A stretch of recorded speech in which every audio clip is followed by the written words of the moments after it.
નમસ્કાર દર્શક મિત્રો, સ્વાગત છે તમારું ગુજરાત માહિતી યુટ્યુબ ચેનલમાં। આજના તાજા અને મહત્વના આપ સૌનો ઉપયોગી એવા 25 મોટા સમાચાર વિશે વિડીયોમાં વાત કરીશું, તો છેલ્લે સુધી જોતા રહેજો। આજના સૌથી પહેલા સમાચાર વિશે વાત કરીએ તો ₹20ની નવી નોટને લઈને આરબીઆઈ દ્વારા મોટી જાહેરાત કરવામાં આવી છે। ₹20ની નવી નોટ બહાર પડાશે। ભારતીય રિઝર્વ બેંક દ્વારા ટૂંક સમયમાં જ ₹20ની નવી નોટ જાહેર કરવામાં આવશે। આરબીઆઈએ આ અંગે માહિતી આપતા જણાવ્યું છે કે નવી નોટ પર ગવર્નર સંજય મલ્હોત્રાના હસ્તાક્ષર હશે। જોકે આ નોટોની ડિઝાઇન મહાત્મા ગાંધી ન્યૂ સિરીઝની ₹20ની નોટ જેવી જ હશે। નવી નોટ જાહેર થયા બાદ જૂની નોટ ચલણમાં યથાવત રહેશે। જે નોટ પહેલેથી જ ચાલી આવે છે તે બંધ નહીં કરવામાં આવે। ખેડૂતોને પાક નુકસાની સહાય અંગે મહત્વની જાહેરાત। રાજ્યમાં કમોસમી વરસાદના કારણે ખેડૂતોના પાકોને ભારે નુકસાન થયું છે। કૃષિમંત્રી રાઘવજીભાઈ પટેલે જૂનાગઢ ખાતે પાકને થયેલા નુકસાન અંગે કહ્યું હતું કે સરકારે સર્વેની કામગીરી શરૂ કરી છે અને વરસાદના કારણે ખેડૂતોને થયેલા નુકસાન પર સહાય આપવા પર નિર્ણય લેવામાં આવશે। સાથે જ કૃષિમંત્રી રાઘવજીભાઈ પટેલે ખેડૂતોને નુકસાની નહીં જાય તેવી હૈયા ધારણા પણ આપી હતી। આંબાના પાકમાં ઓછું ઉત્પાદન આવવા અંગે માવઠા પછી આંબાના કેરીના બગીચાઓને જે નુકસાન થયું હોય એના અંગેની ઘણી બધી રજૂઆતો સરકારને મળી છે। સરકારના બાગાયતી વિભાગને અમે આદેશ કર્યો છે કે તમે આવું સર્વે તાત્કાલિક કરીને સરકારશ્રીમાં રિપોર્ટ સબમિટ કરો। રિપોર્ટ આવે ત્યાર પછી અમે આગળની કાર્યવાહી હાથ ધરવાના છીએ। બાકી તો આંબાના અંગેની વારંવારની રજૂઆતો અમને મળી રહી છે અને સરકાર બાગાયત વિભાગ દ્વારા બાગાયતી કેરી પકવતા ખેડૂતોને મદદરૂપ થવાના પૂરતા પ્રયત્નો કરી રહી છે। અરબી સમુદ્રમાં વાવાઝોડું। હવામાન વિભાગે આગામી 7 દિવસને લઈને ગુજરાત માથે વરસાદ અને વાવાઝોડાની આશંકા જતાવી છે। હવામાન વિભાગ અનુસાર અરબી સમુદ્રમાં એક સાયક્લોનિક સિસ્ટમ સર્જાઈ શકે છે, જેની અસર ગુજરાત પર પણ થઈ શકે છે। જો વાવાઝોડું ગુજરાત તરફ ફંટાશે તો ભારે પવન સાથે વરસાદનું અનુમાન છે, પરંતુ જો અન્ય જગ્યા પર ફંટાઈ જાય પણ 22 મેની આસપાસ દક્ષિણ ગુજરાત અને સૌરાષ્ટ્રમાં વરસાદી ઝાપટા તો પણ વરસી શકે છે। સોના ચાંદીના ભાવમાં ઘટાડો નોંધાયો। આ અઠવાડિયે સોના અને ચાંદીના ભાવમાં ઘટાડો જોવા મળ્યો હતો। આઈબીજેની વેબસાઇટ અનુસાર ગયા શનિવારે એટલે કે 9 મેના રોજ સોનાનો ભાવ ₹95,726 હતો, જે હવે 17 મેના રોજ ₹92,301 પ્રતિ 10 ગ્રામ પર પહોંચી ગયો છે। એટલે કે આ અઠવાડિયે તેની કિંમતમાં ₹3425નો ઘટાડો થયો છે। નિષ્ણાંતોના મતે આગામી દિવસોમાં સોનાના ભાવ ઘટીને ₹85,000 પ્રતિ 10 ગ્રામ થઈ શકે છે। જોકે કિંમતો ફરી વધી શકે છે। સ્ટેટ બેંક ઓફ ઇન્ડિયાએ તેના બેંક ખાતા ધારકોને ઝટકો આપ્યો। સ્ટેટ બેંક ઓફ ઇન્ડિયાએ ફરી એકવાર તેના ગ્રાહકોને ઝટકો આપ્યો છે। બેંકે ફરી એકવાર એફડી પરના વ્યાજ દરોમાં ઘટાડો કર્યો છે। સ્ટેટ બેંક ઓફ ઇન્ડિયાએ સામાન્ય લોકો અને વરિષ્ઠ નાગરિકો બંને માટે તેના ફિક્સ્ડ ડિપોઝિટ વ્યાજ દરોમાં ઘટાડો કર્યો છે, જે 16 મે 2025થી અમલમાં આવ્યો છે। બેંકની વેબસાઇટ અનુસાર સ્ટેટ બેંક ઓફ ઇન્ડિયાએ તમામ મુદત માટે એફડી દરમાં 20 બેસિસ પોઈન્ટનો ઘટાડો કર્યો છે।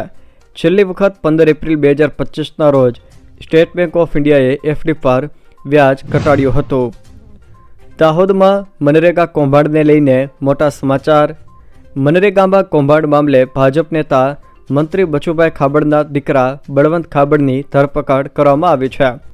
દાહોદમાં મનરેગામાં થયેલા કૌભાંડને લઈને આ ધરપકડ કરવામાં આવી છે, જ્યારે તત્કાલીન ટીડીઓ દર્શન પટેલની પણ ધરપકડ કરવામાં આવી છે।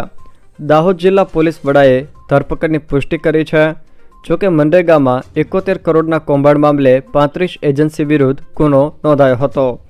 35 એજન્સી પૈકી એક એજન્સી બળવંત ખાબડની હતી। માવઠાથી ખેડૂતોને વ્યાપક નુકસાન, સરકાર પાસે વળતર આપવાની માંગણી કરી। કમોસમી વરસાદના કારણે આ વર્ષે બાગાયતી પાકોને તેમજ ખેડૂતોના ખેતી પાકોને ભારે નુકસાન થયું છે। થોડા દિવસો પહેલાં માવઠા સાથે ભારે પવન ફૂંકાવાના કારણે વાવાઝોડા જેવો માહોલ સર્જાયો હતો। કેરી સહિતના બાગાયતી પાકમાં ખેડૂતોને વ્યાપક નુકસાન થયું છે, જેના પગલે ખેડૂતો દ્વારા સરકાર પાસે યોગ્ય વળતરની માંગણી પણ કરવામાં આવી છે. જોકે આ વર્ષે ખેડૂતોની આશાઓ પર માવઠાએ પાણી ફેરવી દીધું છે. આમ આદમી પાર્ટીને વધુ એક ઝટકો. આમ આદમી પાર્ટીના ઘણા વરિષ્ઠ નેતાઓએ વિખૂટા પડતા નવા જૂથનું નિર્માણ કર્યું છે. મુકેશ ગોયલના નેતૃત્વમાં ઇન્દ્રપ્રસ્થ વિકાસ પાર્ટી નામની નવી પાર્ટી શરૂ કરી છે, જેમાં 15 કાઉન્સિલરોના આધાર હોવાનું કહેવાયું છે.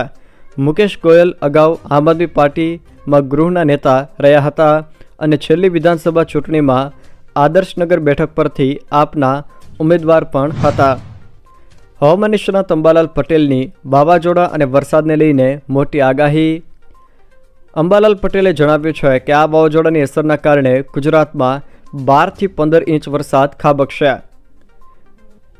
હવામાન નિષ્ણાત અંબાલાલ પટેલે આગાહી કરતા જણાવ્યું છે કે આગામી 20 થી 24 મે દરમિયાન સાયક્લોનિક અસર જોવા મળશે, જેને લીધે ગુજરાતના દક્ષિણ અને સૌરાષ્ટ્ર વિસ્તારોમાં ભારેથી ભારે વરસાદ થઈ શકે છે. અંબાલાલ પટેલે જણાવ્યું છે કે રાજ્ય સહિત દેશમાં આગામી 20 મે પછી વાતાવરણમાં ભારે પલટો આવી શકે છે. આ દરમિયાન અરબી સમુદ્રમાં વાવાઝોડું સર્જાઈ શકે છે, જેથી મુંબઈ સહિતના વિસ્તારોમાં ભારે વરસાદ પણ થઈ શકે છે, જેમાં કેટલાક વિસ્તારોમાં 12 થી 15 ઇંચ જેટલો વરસાદ પણ પડી શકે છે. તેમણે વધુમાં જણાવ્યું છે કે રાજ્યમાં આગામી 20 મેથી 24 મે સુધી સાયક્લોનની અસરો જોવા મળી શકે છે, જેને લીધે ગુજરાતના દક્ષિણ અને સૌરાષ્ટ્રના વિસ્તારોમાં ભારેથી ભારે વરસાદ પણ થઈ શકે છે. આગામી તારીખ 25 થી 5 જૂન દરમિયાન ગુજરાતમાં ભારે ગરમી પડી શકે છે. જોકે આ વખતે રોહિણી નક્ષત્રમાં વરસાદ થવાની સંભાવના પ્રબળ હોવાનું અંબાલાલ પટેલે જણાવ્યું છે. જીપીએસસીની પરીક્ષા વિવાદ વચ્ચે ડ્રગ ઇન્સ્પેક્ટરના ઇન્ટરવ્યૂ રદ. જીપીએસસીની પરીક્ષા પદ્ધતિને લઈને વિવાદ વચ્ચે હવે એક સૌથી મોટા સમાચાર સામે આવ્યા છે. વાસ્તવમાં ગુજરાત જાહેર સેવા આયોગ દ્વારા લેવામાં આવી રહેલી ડ્રગ ઇન્સ્પેક્ટરની ભરતી પ્રક્રિયાને લઈને એક મોટી અપડેટ સામે આવી છે, જેમાં હાલ તાજેતરમાં ચાલી રહેલ ડ્રગ ઇન્સ્પેક્ટરના ઇન્ટરવ્યૂને લઈને ચેરમેન હસમુખ પટેલે એક્સ પર મોટી અપડેટ આપી છે. ગુજરાત જાહેર સેવા આયોગ દ્વારા 2 દિવસ લીધેલ ઇન્ટરવ્યૂ રદ કરવામાં આવ્યા છે. આઈપીએલમાં આજે ડબલ હેડર, આ ટીમો ટકરાશે. આજે આઈપીએલમાં ડબલ હેડર રમાશે. પહેલી મેચ બપોરે 3:30 વાગ્યાથી રાજસ્થાન અને પંજાબ વચ્ચે રમાશે. બીજી મેચ સાંજે 7:30 દિલ્હી અને ગુજરાત વચ્ચે રમાશે. રાજસ્થાન પ્લેઓફની રેસમાંથી બહાર થઈ ગયું છે. પંજાબ માટે પ્લેઓફમાં પહોંચવા માટે એક મહત્વપૂર્ણ મેચ છે. તે જ સમયે ગુજરાતે પ્લેઓફમાં લગભગ જગ્યા બનાવી દીધી છે, જ્યારે દિલ્હીને પ્લેઓફમાં પહોંચવા માટે બાકીની 3 મેચોમાંથી 2 મેચ જીતવી પડશે. ભારત પાકિસ્તાન યુદ્ધને લઈને પાકિસ્તાનના વિદેશ મંત્રી ઇશાક ડારનું મોટું નિવેદન. 18 તારીખ પછી પાછું યુદ્ધ શરૂ થશે. ભારત પાકિસ્તાન સૈન્ય યુદ્ધ વિરામ 18 મે સુધી જ. સમાચાર એજન્સી AFPના રિપોર્ટ પ્રમાણે પાકિસ્તાનના વિદેશ મંત્રી ઇશાક ડારનું મોટું નિવેદન સામે આવ્યું છે, જેમાં તેઓએ જણાવ્યું છે કે ભારત પાકિસ્તાન સૈન્ય યુદ્ધ વિરામ 18 મે સુધી જ છે. પાકિસ્તાન વિદેશ મંત્રી ઇશાક ડારના નિવેદનથી ફરી યુદ્ધની સ્થિતિ સર્જાશે તેવી ચર્ચાઓ પણ શરૂ થઈ ગઈ છે. આવનારા ચોમાસાને લઈને એક સાથે 50 આગાહીકારોની આગાહી. ગુજરાત સહિત દેશમાં ચોમાસું કેવું રહેશે તે અંગેનો વર્તારો મેળવવા માટે જૂનાગઢ કૃષિ યુનિવર્સિટી દ્વારા આગાહીકારોનું એક સંમેલન રાખવામાં આવ્યું હતું, જેમાં 50થી પણ વધારે હવામાન આગાહીકારો એકત્રિત થયા હતા. જેમાં મોટાભાગના આગાહીકારોનો અંદાજ હતો કે આ વર્ષે ચોમાસું 100% કરતાં વધારે રહેશે. 16 આની રહેશે. 12 આની એટલે 100% માનવામાં આવે છે. તેથી 16 આની એટલે કે 125%ની આસપાસ ચોમાસું રહેવાની શક્યતા છે. જોકે આગાહીકારોનું માનવું છે કે વરસાદ વધારે પડશે, પરંતુ તોફાની વરસાદ રહેવાની સાથે સાથે વીજળી પડવાની ઘટનાઓમાં પણ વધારો થશે. જોકે આ વખતે કયા જિલ્લાઓમાં વધુ વરસાદ પડશે તેની પણ માહિતી આગાહીકારો દ્વારા આપવામાં આવી છે, જેમાં જૂનાગઢ, જામનગર, અમરેલી, ગીર સોમનાથ, નવસારી, સુરત, વાપી અને વલસાડ આ વિસ્તારોમાં આ વર્ષે સૌથી વધુ વરસાદ વરસે તેવું જણાવવામાં આવ્યું છે. જોકે વર્તારા પ્રમાણે જૂનાગઢમાં સરેરાશ 70 ઇંચ, અમરેલીમાં 50 ઇંચ, બોટાદમાં 40, જામનગરમાં 75, દ્વારકામાં 75, ગીર સોમનાથમાં 60, રાજકોટમાં 55 ઇંચ, સુરેન્દ્રનગરમાં 40 ઇંચ, મોરબીમાં 40, ભાવનગરમાં 50, પોરબંદરમાં 70, ઇંચ વરસાદ થશે. જોકે 21થી લઈને 26 મે દરમિયાન વાવાઝોડાની સંભાવના પણ વ્યક્ત કરાય છે. ગુજરાત સરકારની ઇલેક્ટ્રિક વાહનો પર 5% ટેક્સ છૂટની જાહેરાત. ગ્રીન મોબિલિટીને પ્રોત્સાહન આપતી ગુજરાત સરકારે ટકાઉ પરિવહનને પ્રોત્સાહન આપવા માટે 31 માર્ચ 2026 સુધી સંપૂર્ણપણે ઇલેક્ટ્રિક વાહનો પર 5% ટેક્સની છૂટની જાહેરાત કરી છે. આનાથી ટેક્સ દર ઘટીને માત્ર 1% થઈ ગયો છે. નાગરિકો હવે વાહન 4.0 પોર્ટલ દ્વારા તેમના ઇલેક્ટ્રિક વાહનોની ઓનલાઈન નોંધણી પણ કરાવી શકે છે અને તેનો લાભ મેળવી શકે છે.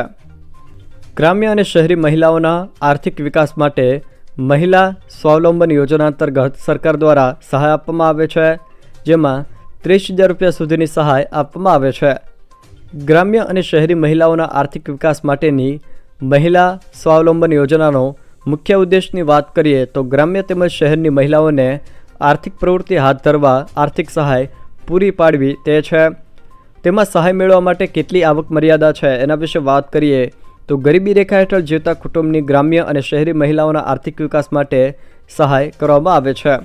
જોકે યોજના હેઠળ કેટલી સહાય મળવાપાત્ર થાય એના વિશે વાત કરીએ તો આ યોજના અંતર્ગત લાભાર્થી મહિલાઓને સબસિડી આપવામાં આવે છે, જેમાં ધંધા ક્ષેત્ર માટે 15% અથવા તો 30,000 રૂપિયા, આ બેમાંથી જે ઓછું હશે તેની ચૂકવણી કરવામાં આવશે. મહિલા સ્વાવલંબન યોજના અંતર્ગત સહાય મેળવવા માટે પાત્રતાના ધોરણો ક્યાં રહેશે એના વિશે વાત કરીએ તો ગ્રામ્ય કક્ષાએ રૂપિયા 1.20 લાખ તથા શહેરી વિસ્તારમાં રૂપિયા 1.50 લાખની વાર્ષિક આવક મર્યાદા નક્કી કરાય છે. મહિલાઓને આર્થિક પ્રવૃત્તિ માટે રૂપિયા 2 લાખની મર્યાદામાં લોન આપવા માટે બેંકોને ભલામણ કરવામાં આવે છે. અરજી સમયે કયા કયા પુરાવા રજૂ કરવાના થાય છે, જેમાં આધાર કાર્ડ, અનુભવનું પ્રમાણપત્ર અને આવકનો દાખલો જોડવાનો રહેશે. આમ ગ્રામ્ય અને શહેરી મહિલાઓના આર્થિક વિકાસ માટે મહિલા સ્વાવલંબન યોજના અંતર્ગત લાભાર્થી મહિલાઓને સબસિડી આપવામાં આવે છે, જેમાં ધંધા ક્ષેત્ર માટે 15% અથવા તો 30,000 રૂપિયા, આ બેમાંથી જે ઓછું હોય તે સહાય ચૂકવવામાં આવે છે. જો દર્શક મિત્રો આ વિડીયો તમને પસંદ આવ્યો હોય તો વિડીયોને લાઇક કરો, તમારા મિત્રો સાથે શેર કરો અને જો તમે અમારી ચેનલમાં નવા હોવ તો ચેનલને સબસ્ક્રાઈબ જરૂર કરજો, જેથી મારા આવનારા તમામ વિડીયોની માહિતી તમારા સુધી પહોંચી શકે.